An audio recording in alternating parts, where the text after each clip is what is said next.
Hii mradi wa Believe ulitokana na mwito ambayo tuko nayo ya kuangalia kwamba watu ambao wanaishi na ulemavu wa aina yoyote wana haki ya kuwa kuwezeshwa kuishi maisha ya kawaida kama watu wengine. Tumetambua ya kwamba watu wanaoishi na ulemavu mbalimbali hawajafikiwa vizuri sana.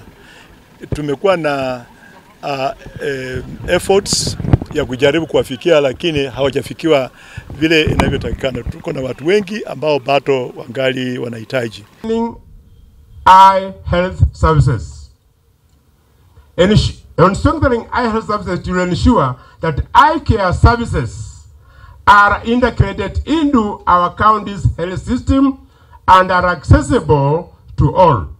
Tumekuja hapa kwa ajili ya kuzindua mradi wa macho hospitali ya mission ya Dreamland Mission Hospital,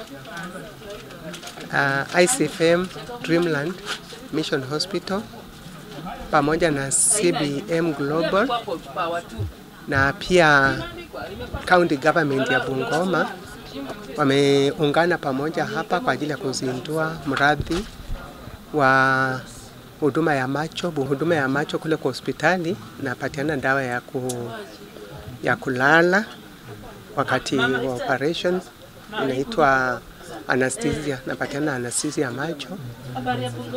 Na kule kwa hospitali wagonjwa wengi wenye huwa tunaona wako na shida ya cataract, wengi ni wazee wenye huwa wanakuja kwa hospitali, kwa hivyo wanasaidika kwa kufanywa upasuaji wa macho.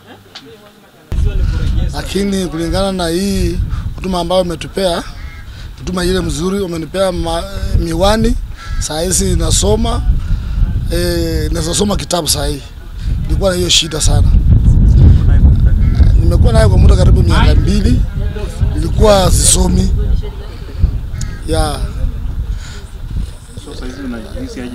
Saa hizi nimefurahi sana kwa ajili nitasoma kila kitu ambayo ilikuwa sisomi, saa hii naweza soma.